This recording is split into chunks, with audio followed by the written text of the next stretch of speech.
I think, yeah. All right, hold on. Let me hit that. 5, 4, 3, 2, 1. Yo, intellectual dopes. You know me. I'm Ed Raphael Babayova. And this is the first time we're outside my fucking car, man. I'm so happy to do a podcast in the open, man. It is nice. And with my fucking boy, nonetheless, Luke, the fucking murderer, Duran. Luke, you are usually a regular on this fucking podcast. You one of my best friends. We work together a lot. Mm-hmm. We talk together a lot. You would be on this podcast more often than not. But for the last couple weeks, you have not. Want to talk about it? Yeah, let's talk about it, boy. So, for anyone who actually cares, which I'm sure a lot of you do because you guys tune in to this fucking episode, I got COVID. I got COVID-19, but I survived, and I'm back and better than ever. Yeah. I could taste. No COVID, by the way. Smell, yeah, no COVID, of course. I think that's like... COVID-free. Yeah, this is a COVID-free podcast. Yeah, COVID-free podcast. I'm back, better than ever, feeling strong, feeling healthy. I could taste again, I could smell again, and I am ready to get to work. 2020 is almost over, and I'm grateful and I'm thankful for the opportunities that I've had. I'm thankful and grateful to be going back to the gym. Today was my first day back. Shout out Saxon's Muay Thai Gym. Shout out Saxon's for real. Mm-hmm. Y'all dope. I also got to shout out Black House MMA just because I got the hat on. As you can see, hey. And y'all got some killers. And you guys both got killers. You know, one day I'm going to be training there. I've already trained there, but, you know, I'm going to be going back there a lot more often. And, you know, we're just here to make history, baby, one day at a time. Dude, how the fuck was, like, the whole experience of, like, damn, I think I got sick. Okay, now I'm sick. Fuck, bro, 3 weeks by myself and, like, solitude, can't go out the house type shit. Like, how is that? I'll tell you, brother. I'll tell you, and I'll tell the audience.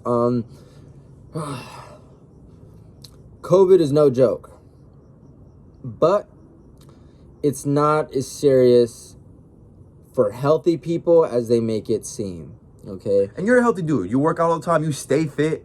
You know what I mean? You don't like smoke a lot of cigarettes. You don't do any hard drugs. You keep yourself fit, you know what I mean? You're not doing anything stupid. Agreed. Sure, maybe we eat some unhealthy food sometimes, but like, you know, for the most time we work out, we take our vitamins, we do what we do. Mm-hmm. You know, so I feel like bouncing back, was it difficult? How long did it take? How long bedridden were you? I was honestly in bed for pretty much 3 days. Really? That's it? Yeah, 3 days of fevers and chills, and then that was it. I passed that 3 days, and then after that, it was just me feeling, you know, just like body aches, you know, loss of taste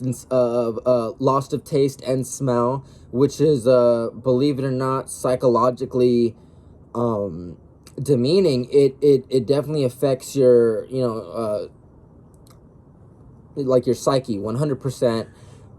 So when you say taste and smell, like, my bad to cut you off, but like when you say you couldn't taste and smell anything, so like you bite into an In-N-Out burger, it just like you just could not feel, like your mouth just tastes the same as it did before you bit it. Like there was no difference of like no flavor, nothing, just texture, nothing, just texture. Ouch! Literally no taste, no smell. I couldn't smell a match. You know how matches have a distinct smell? You burn a match, could not smell it. You know how you smell some weed? Put it right up to your nose, you can smell it. Even if you're sick, put it right up to your nose, you can smell it. Yeah. I couldn't smell the weed. Tasting, I couldn't taste burritos, couldn't taste tacos, couldn't taste ramen.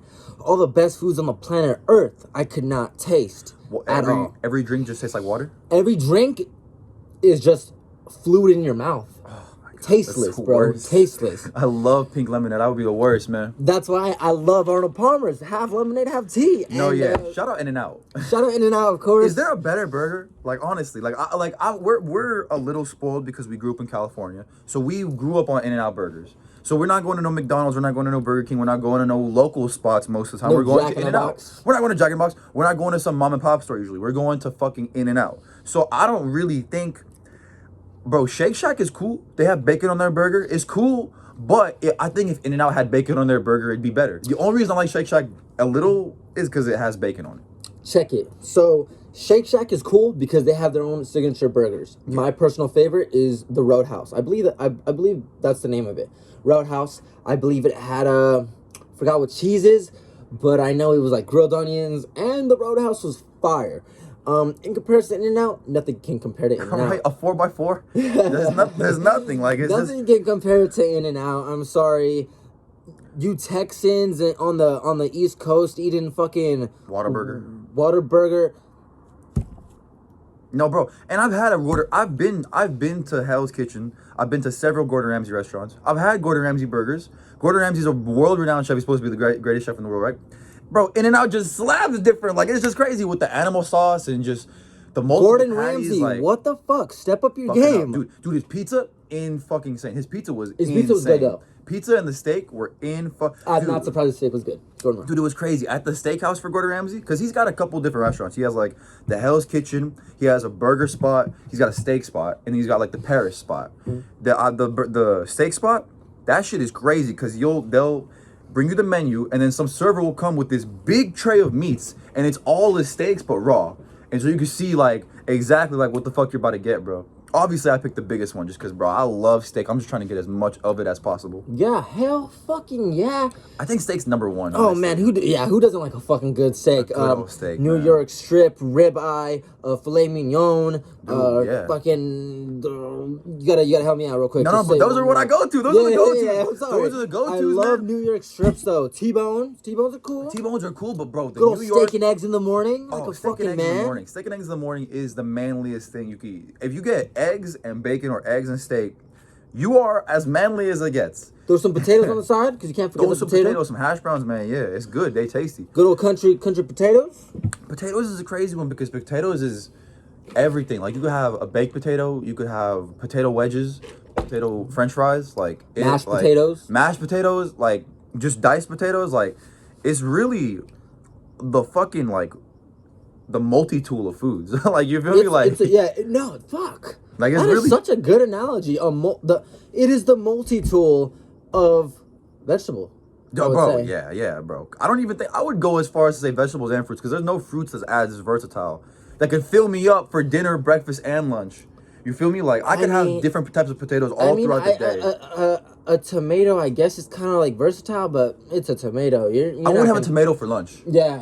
I could have a baked potato. I could have a tomato in a burger, right? But not like just on its own. Dude, you know my mom put me on to something that was pretty cool when I was younger. She would do grilled cheeses with a tomato slice in the middle.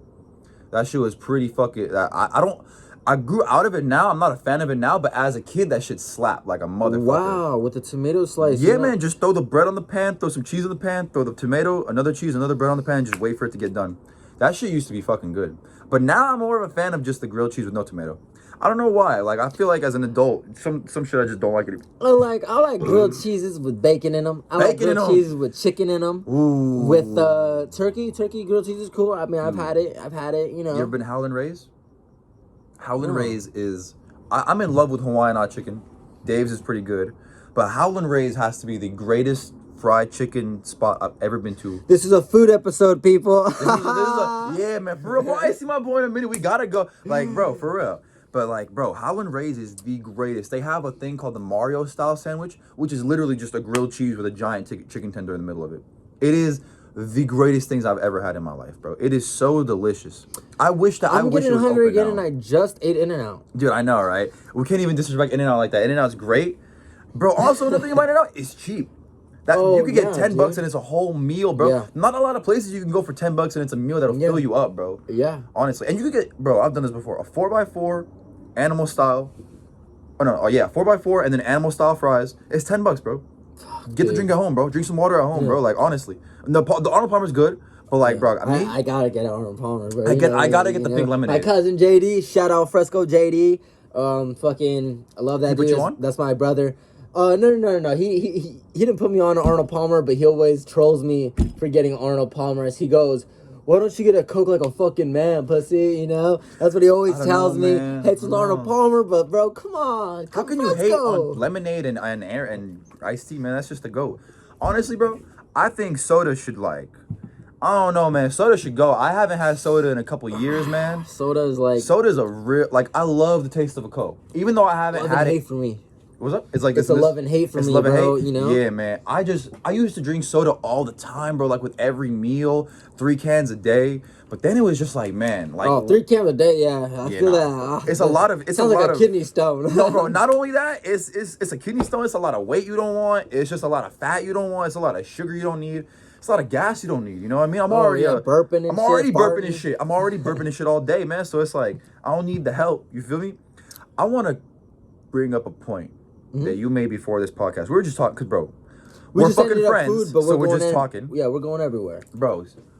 What made you? So we were talking about Nate Diaz versus George Masvidal, and when they were talking about running that back, I was like, man, why? Because obviously, if you think like, to me, I think while it was a doctor stoppage that resulted in Jorge winning, I think he was beating Nate, and I think he would have won the fight. But you said you saw Nate coming back, which is something Nate does. Nate Diaz is like a zombie, man. He's a West Coast zombie. You know, he's the more the fight goes on, it's like the harder he tries. Almost, you know what I mean? Like it's crazy. But what did you see in like the round 2, round 3 that made you think it was he could come back from this? It wasn't the round 2. And forgive me if I'm wrong because I haven't seen the fight. I only saw the fight one time, and that's when it happened live. But because me and you were talking about it, I would say that there was a moment I feel, and I remember it distinctly, not too distinctly, but pretty distinctly. And I remember, I think it was like towards the end of the 3rd, and I just saw Jorge's cardio start to fade away. Really? That is something that doesn't happen to Nate Diaz. His cardio doesn't fade away. Ever. And as a matter of fact, I felt Jorge Masvidal's, his technique and his speed started slowing down. Forgive me, people, I'm burping at the same time. It's all good with burp. It's human. But I saw it. I saw the glimpse. And it's unfortunate that the doctor stopped it because we don't know. How it would have gone. We don't know. How it would have gone, even though we know Jorge Masvidal won. And let's be honest, at that point in time, from what, if my memory serves me any decency, Masvidal was out three rounds, Nate Diaz none. Okay, they stopped it in the 4th round or end of 3rd? Right before the 4th round. 3rd round ends, 4th round's about to begin to bring the doctor in to check out the cut above his eyebrow, and it's just too bad. They just go, it's too bad. But I saw with it. Yeah, but I saw the moment. I saw a moment, and I believed he could have kept fighting, and the tide could have turned. It definitely could have. The worst part is with a doctor stoppage, it's a weird one because like, okay, I'm the doctor. I stopped this fight because I deem that to no fault of Nate Diaz, he's just in a fight. He's doing what he's doing. He has an injury that, is gonna cause him the fight. Should that be Masvidal winning, or should that just be a no contest? Because I feel like if the doctor stops a fight, and it's some shit like that where like obviously Nate could have kept going. You know what I mean? It's just he had the eyebrow scratch. That it was split, you know what I mean? He split, you know what I mean? And if you ask Nate Diaz, he would go out there, but because of the doctor, it was stopped and it was ruled Masvidal winning. I think, bro, honestly, they should change doctor stoppages to being no contests, because it's like, obviously Nate could have kept going. It's not like his cardio was up. It's not like he was done. It's not like he was TK'd. You know what I mean? He obviously could have kept going, but the doctor stopped it for his own safety. Which I guess is okay. It's good that you're stopping it for their own safety. But man, does it put a fucking damper on the fight when you lose to something that's not even your fault, really? 100%. And this is this is a question that the audience also needs to answer and think about. Make sure to leave what you think and feel in the comments. Do not forget that. Let us know if we're wrong. Let us know if you agree with us. I personally feel like, hey man, doctor stopped it. He stopped it. Masvidal won fair and square. You think so? Yeah. I mean, it's part of the fight game. It's part of life, right? I mean, yeah, Nate Diaz could have kept going, okay, but that wound would have only got like worse. I feel like it's fair, in in a pure competitive realm in the arena, it's fair. The doctor's there to save lives, plain and simple. Like even if Nate Diaz's life necessarily wasn't in danger, you gotta consider blood loss. You know, like they say I don't even know. I've heard this one time. I believe like a pint of blood is like too much already. Like to lose, like, you know what I mean. And I feel like it's fair. I do feel like they should fight again, though. My personal opinion. Really? You wouldn't mind them running it back? I would not mind them doing it again. The only thing with Nate Diaz is, though, he's so one-dimensional. I hate to say that because I'm such a fan. I'm not a diehard fan, but I'm a motherfucking fan. He's cool. West Coast cool. all day and shit. All day. We were born and raised. But you know, like the reality of it is I feel like he doesn't throw enough leg kicks. He doesn't throw enough head kicks. He doesn't throw enough body kicks. He doesn't kick enough, in my opinion. And I feel like if he just added kicks and elbows and knees a little bit more to his arsenal besides just the boxing, because we know how good of a boxer is. We know that. I'm tired of seeing that, though. You know? We know he has a good ground game. Yeah. You know, we know he has he's a black belt. Come on. We know he has good submission. In my personal opinion, he could have probably submitted Jorge Masvidal. You think so? I think so. All that stay on the ground shit, beckoning him down. You think that was him trying to submit that motherfucker? He was, yeah.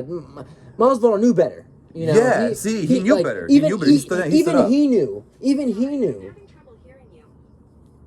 Go away. That's the government listening to us. That's the government. You know, they're trying to hear us. But that is a hell of a fucking fight. It's just crazy that, you know, since that fight, Masvidal has stepped in on a 6 days notice championship fight. Mm-hmm. He's now the fourth or third highest ranked fighter in the welterweight division. It's a bit of a how the fuck does Nate Diaz argue himself back into getting that fight? Because, you know, it was originally scheduled. I agree, and then Covington comes and smashes Woodley and goes, I want Street Judas. I want Kamaru Usman. Then that kind of seems more interesting than a Nate Diaz rematch, wouldn't you say? Jorge Masvidal versus Kobe? 100%. That fight is sad, by the way, my personal opinion. Two old friends getting locked into that cage, and now they hate each other. Yeah. I don't know if the beef is real. I think it's real. We don't know. But that's going to be a fucking hell of a good fight, guys. Hell of a good fight. Masvidal versus Covington. If I had to give it to somebody, I'm a real one. I'm going with Masvidal. I'm going with Masvidal, yeah. Masvidal, I want him to win. But the more people who are into MMA that I talk to, they just think Colby's gonna wrestle and press him up against the cage and do the whole Kamaru thing. style, straight up. Kamaru style, but you saw how well he handled Kamaru style. Jorge did. He handled Kamaru style pretty well. And we all know Colby Covington's very similar. We all know he's very similar. So I feel like, and then on top of that, I'm going to say Jorge Masvidal has the advantage. Why? Because he's felt Colby Covington's grappling. Vice versa, too, Covington has felt Jorge's striking. You know? But, so they both know their strengths. You know, like they know each other very well. These guys live together, for Christ's sake. They train together. They grew up together. Smash chicks in the same house. Come on, you know. Know each other very well. Yeah, like, you know, very intimately, and that's why this fight is such a draw. It is such a fucking draw, man. I think that's the fucking. I think like the fights that need to happen. That's a fight that like Woodley Covington needed to happen. No, yeah, 100%. We needed to see that because of all the shit they were talking about each other, the way they felt about each other. You could tell Woodley does not fight like it's they're antitheses of each other. You know what I mean? And it was it's funny. I don't mean to get all political. I hate getting fucking political. Colby Covington played into that political Trump, and then we got good old T Wood playing the good old BLM, you know. So it was perfect, you know. It was the perfect battle. Two opposites attract. Boom, good fight. Woodley. I don't think he's out. I hope he comes back and I hope he finds himself. I'm not that much of a fan, but I will always root for a man to like come back because I believe every man should, you know, find himself and I believe every man has a chance to change their stars. You know, a man can change his stars. And let's be honest. So Woodley's been beaten by what? The champion number 1 and number 2. I mean, he's not finished. You know, he's just top 5. You know what I mean? He's fucking around the top 5. I think Woodley could have a comeback, but bro, unlikely, but because he's not. He's his style, his tactics are. I'm going to rush you and hit you with hard punches. That will knock you out if they land, but it's not going to work anymore when people know what you're going to fucking do. That's not going to work anymore when people know what you're going to do. You have to be well-rounded. And yeah, he did submit Darren Till, but let's be honest. Darren Till's, he wasn't the best grappler. I'm sure he's improved now. But come on. T. Woodley was sneaking a Darce. And Darren Till his fight IQ wasn't high enough to pick up on that or feel the Darce coming. You know, that speaks for itself, you know? Man. Yeah. Dude, great fight, by the way. Great fights all around. Dude, a lot's happened since we've last been on this podcast. A lot has happened. You want to know what's something that's super heartbreaking? Yoel Romero is no longer with the UFC. That was crazy. I remember you sending me that, hitting me up, and I found that out through you originally the first time. Before I checked on Instagram, I got a DM from you, and it was that. And I was like, wow, that is fucking crazy.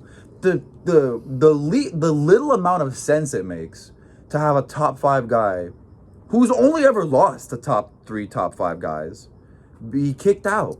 Good old Dana says it was because of age and his 3 losses in a row. It's 3 losses, but let's be honest. It's Robert Whittaker, Israel Adesanya, and Paulo Costa. And let's be fucking honest. One of those fights between Robert and Yoel, one of them was fucking Yoel's fight, in my opinion. Mm-hmm. I mean, I'm not trying to be biased. I love the Reaper. I love the Reaper. Nice guy. But he's fucking one of the fucking greatest.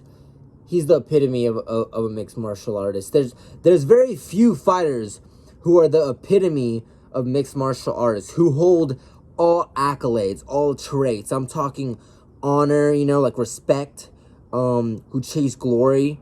And I'm a fan because he doesn't need to trash talk. He lets his fighting do the talking. He's the Reaper. And I appreciate that. I appreciate that as a fan. Isn't it? Speaking about me, sorry for cutting you off, brother, go ahead. But I have to get this off my chest. You want fans to like you. And that is exactly, and I hate bringing this full up because one day I'm going to catch him and I'm going to look at it in the camera and say this in case you see this one day. Sugar Sean O'Malley, I'm going to catch you. I'm going to catch you one day. Call out. I promise you. You don't know me. I don't give a fuck if you don't know me because I know who you are and that's what matters, okay? I'm coming for that ass. You're a sore fucking loser. Chito beat you fair and square and you're still salty about it? Dude, be a fucking man. Learn from it, grow, and move on. Quit playing this undefeated bullshit. You lost. It's only cringe, bro. Like, you're literally becoming more cringer than Henry Cejudo. And that's in less time. In less time, bro. I go on the comments and I see your dumb post, and I go like on the comments. People are sure not to like you, Sean. I don't like you, Sean. Okay, I was a fan. I'm a fan of a lot of motherfuckers. Guess what? Not you, You're on my list, bro. You're on the knockout list, man. You don't know me, but I know him, and that's what matters. Oh, and I know you're not going for decision. No decision. I'm subbing you. I'm subbing you, bro. No lucky leg kick. I'm making you go night-night, bro. And you're not going to play your fucking, my nerve in my leg. It's not going to work with me. Nah. You know what's crazy, too? Originally, after that fight happened, Chito Vera versus Sugar Sean O'Malley, I was someone who was like, oh, Chito got lucky. You know what I mean? That was like, that's a win that's like, eh. But then you changed my mind about that. Because you know what, man? Francis Ngannou doesn't always plan on knocking people out. He doesn't know this right hand's going to knock you out. I don't know what's going to win this fight.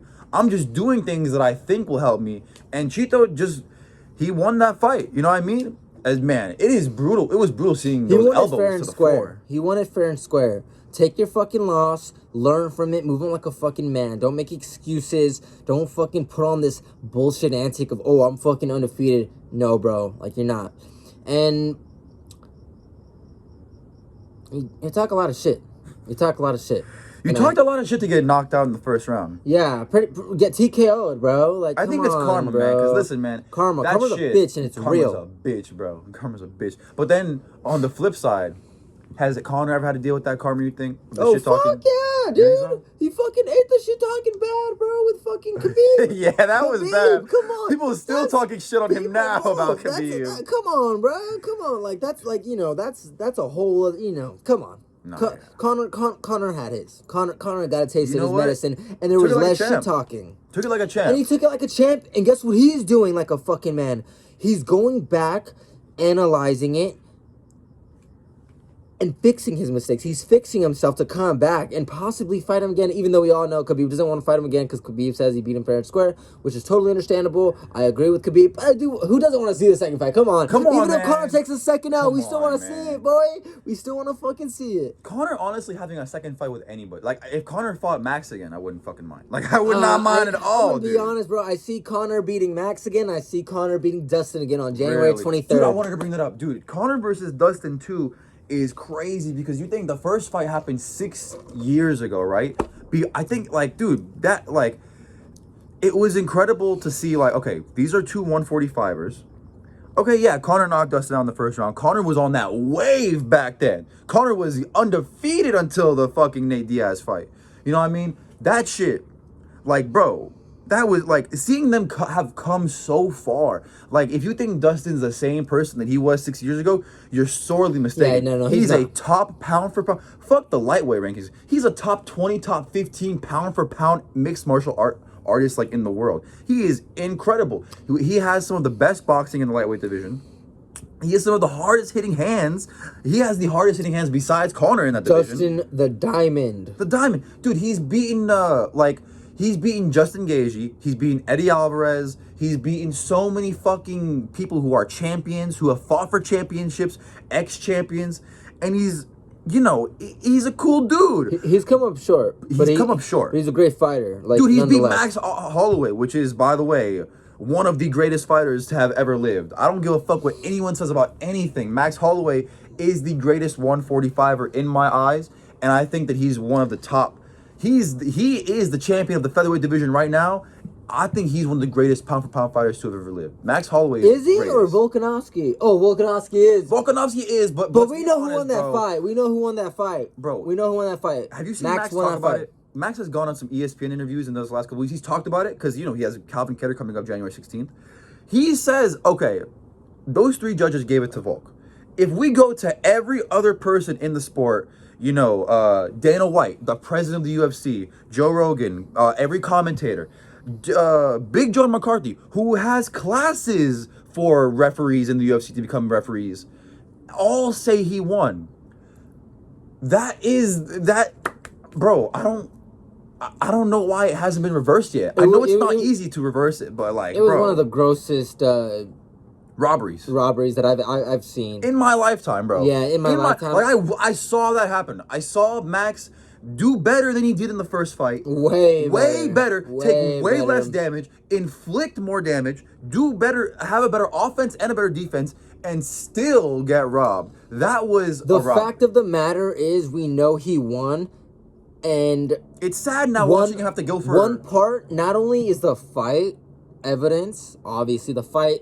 See the fight. In case you guys haven't seen it and you guys don't know, watch it. Because we're talking shit because we watched it. We saw it. You'll know. But and watch the first one too. Watch the first one. Watch the second one, and just see what the difference is. You know what I mean? Sir. Yes, crazy. Sir. But go ahead. But I wanted to say, Max was winning the second fight, and that he won the second fight based off Volkanovski's reactions after the first and second round. You clearly saw how frustrated he was. He let the crowd know. He let the judges know he was frustrated. He let us know he was frustrated. Max didn't look frustrated. Max looked in the flow, if you ask me. Yeah, 100%.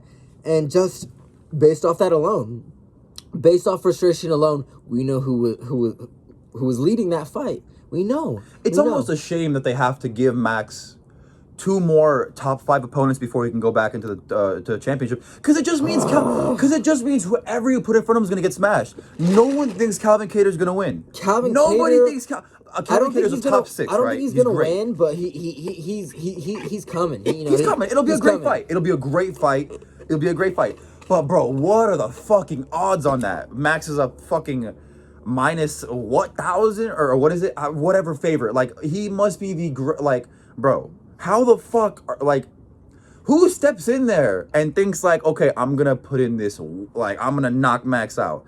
Only person to ever have done it is Conor McGregor. And I still think if they ran that back, 155, 145, I think it's a way different fight than it is now. 100%, it's a different fight.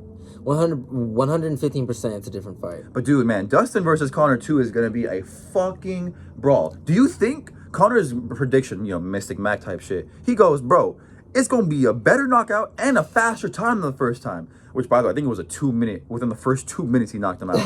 You know what I mean? Do you think it's possible that he does it better than the first time? Because that's Dustin. Conor will do it, and I'm sorry, Dustin, because I'm a fan, bro. Like the fact of the matter is that when I get to know you, when I get to know like the type of dude like you are, I can't hate on you. I'll side with you because I want to be that. You know what I mean? I want to be that. And I take like admiration from Dustin Poirier, and I do because how they carry themselves as men, as fathers. These things are like admirable to me personally. And to me, like, it means a lot, honestly. Like it truly does. To any casual, they don't see that, but I see it, dude. And to me, like, that matters. Like, that's what makes me a fan. That's why I'm not a fucking fan of Sean O'Salty, because I'm not a fan no more, because he doesn't know how to fucking take one, bro. He doesn't know how to fucking take one, bro. Guess what? Greg Hardy? I bring up Greg Hardy for this. I didn't like him at first, simply because, for one, has one of the worst tribal tattoos I've ever fucking seen. I hate tribal tattoos. One of the worst tribal tattoos. You need to get it covered up, bro. Greg Hardy, get it covered up. But because when he just lost, knocked out, TKO'd. TKO'd. You're right. TKO'd. And which is technical knockout. So yeah. But it's much better than sleep. He didn't get slept. He didn't get slept. You know what I mean? He was stopped by the ref. Yeah. It's way different when you're out cold and stiff. Oh, your toes are curled up. Your eyes are in the back of your head. You don't know where. You wake up. You don't know what the fuck happened. You don't know how the fight went. Joe Rogan's asking you about how the fight went. You have no idea how you got knocked out. That's not a good look. You can at least admit TK. But yeah, go ahead. Wait. But the woman beating shit. That's exactly why I wasn't a fan at first. I feel you. Okay, yeah. Sorry. I lost my train of thought. My memory's getting better now that I've quit weed. I'm going to sneak that in there. We could talk about that maybe a little on in the podcast in a few minutes or something. But yeah, I didn't like Greg Hardy. Has a shitty fucking tribal tattoo. And 2, yeah, the fucking beating on females allegation. That's I'm not about that shit, dude. I love females. Like, you're not gonna females. Like you can't hit a girl. You can't hit like women. You know what I mean? Part of the rules, man. It's part of the rules. But what made you like him? It's not even part of the rules. It's just not right. It's horrible. It's wrong. Fucking domestic abuse on a whole other note, just to change the topic for a second, it's fucking horrible. And anyone who sees this podcast, for one, if you have hit a girl or currently treat girls like shit, go fuck yourself. But 2, if you're a girl who watches this and you're going through that, you could DM me or Rafa to talk or whatever, like on some real shit, or get some help, or like we're not superheroes, but like, hey, I'm human, and I care enough about that. Just to change the topic, but I appreciated Greg Hardy because I wasn't a fan, but like slowly I became a fan because, for one, he's had a couple sick fights, right? A couple sick fights. Get some heavyweights. This last fight he improved, and guess what? He took it out, and then he went on Twitter and said, "Hey, I had the fight. I had the fight in the bag. I lost it. It slipped through my fingers, but I'm gonna be a man and move on. Back and better than ever." I give the dude props. I love it when fighters come off like that at the end. Dude, I win love or that. Win or lose. I like it when fighters come out like the end, and I hope you guys feel the same way. I love the respect. Dude, have you ever seen the post-fight interviews of Kamaru Usman and Woodley when they fight, when that championship fight. You know, being Woodley, you could have been pissed. This dude just humped you against the wall for 30 minutes. You know, kind of like you know, you could have been pissed. You just lost championship. You could have gone on a trash talk route, but he did no such thing. He goes, "Yo, that's one of the best welterweights in the world. I thought I had this plan worked out. I didn't. I'm gonna come back better than ever, and I'm gonna try and get this title again." You know what I mean? And to be a champion and lose, to have that much respect, as compared to being an unranked dude and losing in that and not having any humility about it. I mean, dude, let's be honest. Everyone thinks GSP is like one of the greatest. People refer to him as being almost undefeated, right? Legend, Hall of Fame. Have you seen GSP talk about those losses? It was just like, okay, I lost. He caught me. I got tapped. I didn't want to take any more damage. You know, I got finished. It's not a problem. You know what I mean? Like GSP, and that's crazy. That's crazy to know that he got finished. Yeah, he got finished twice. He got tapped out by an armbar against and that Matt was Serra. And that armbar, Matt Serra for one, to be the guy to tap or Matt out. Hughes. It was one of those. It was one of those.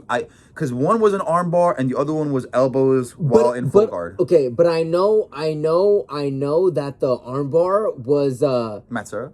He gave up though. Oh yeah, he gave up. It was weird. It was weird. He had like a mental block, and he tapped too quick. Very quickly. Like he could have fought. He could have fought out of that. As soon as it happened, he tapped. Yeah. Like, it didn't even wait. He could have fought out of that. You know, everyone has like something. You know, everyone. You know, GSP, you're a fucking goat. One day, I really hope to meet you, man. Yeah, man. I really hope to meet you and spend some time and just have dinner with you, bro. You're fucking awesome, man. Dude, Prime GSP versus Prime Khabib is the fight to make. Fuck, at 170, that's the fight to make. They tried to make it, but the age difference, you know, and leave GSP's 40, you know what I mean? You know, like, there's a few dudes, like, you know, who are done now. Just, like, leave them alone. Like, DC. If Khabib's truly done, leave him the fuck alone. If DC's done, leave him alone. If George St. Pierre is done, leave him alone. Okay, but the Khabib argument is, listen, DC was great. He's not in his prime anymore. GSP was great. I don't think at 40 years old he's in his prime anymore. Khabib, he's still in his prime. He's in his prime right fucking now. And how many of those do you get? How many times do you fall into the prime of your life to where you're at the peak of physical and mental fortitude and you're at the top of the world and you're still undefeated? There's no one out. Bro, people are saying, okay, maybe Charles is the guy. No one's gonna fucking bet on Charles over Khabib, bro. Just because he had a good performance. No, yeah, no one's gonna do that. Like, Khabib, like, bro. It's just to be in your prime and walk away is different. Because, you know, like GSP, he came back 4 years later. Mm. He won a hard fight. He came back 4 years later and secured what title? The welterweight. Or no, he was welterweight when he left. He beat Johnny Hendricks. Johnny Hendricks tested, I think, positive or he thought Johnny Hendricks was on some shit. So he left the sport for 4 years. You saw that it was introduced, and he was like, all right, I'm going to make a comeback. Did you see Johnny Hendricks' last fight? I forgot who was the guy to put him out. Paulo Costa, right? Paulo Costa. And Paulo Costa was still blonde back then. That was bad. Just to bring up Paulo Costa, you know the laws got to him when dudes start balding. Yeah, the dude literally had a full head of hair before the fucking Israel Adesanya loss. He takes an L to Israel, and bro, starts losing hair, bro. Fucking starts balding in the front. Bro, his hair in the front is so thin now, bro. You can see the scalp now, bro. The stress, man. The stress. You know. The stress. Hey, man. It's you a know, lot, but, yeah, like the fight game's unforgiving. You know, the highest of highs and the lowest of lows. You know, but that's the game that we sign up for, and that's what we do. You know, chase fucking glory all the way to the death of me. You know, chase fucking glory. You know, dude. Beautiful fucking shit, man. Dude, honestly, brother, I think this has been a beautiful podcast, man. I can't wait to get another one in the fucking bag, bro. It's been great seeing you, my brother. It's been far too fucking long. And, bro, he gonna be in the next one. It's gonna be in the next. Bro, it's been too long since we had this motherfucker on the Intellectual Dopes. Real quick, I want to say this. Shout out MMA Comedy. Okay? Oh, fuck yeah. Shout out MMA Comedy because, dude, you know, like, you guys are giving this guy an opportunity. A big one. A big one. And this is a great guy, you know?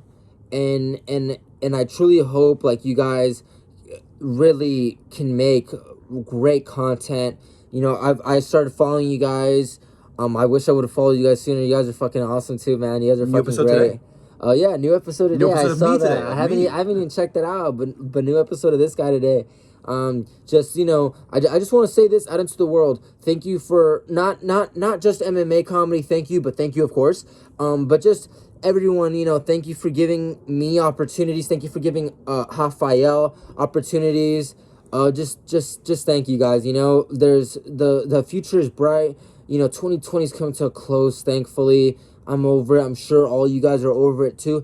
2021, we don't know what's gonna happen. I hope it's not shittier than 2020, man. If it's just as shitty, okay. Let's hope it's not shittier, right? Yeah, man. Let's always hope for the best. But let's hope it's fucking better for a fact. You know what I mean? Man. For a fact, man. Yo, man. This has been Luke Duran, the greatest fighter in the world. Raphael Babayova, greatest podcaster, commentator in the world. We love you guys. Intellectual Dopes. Till next week. Out.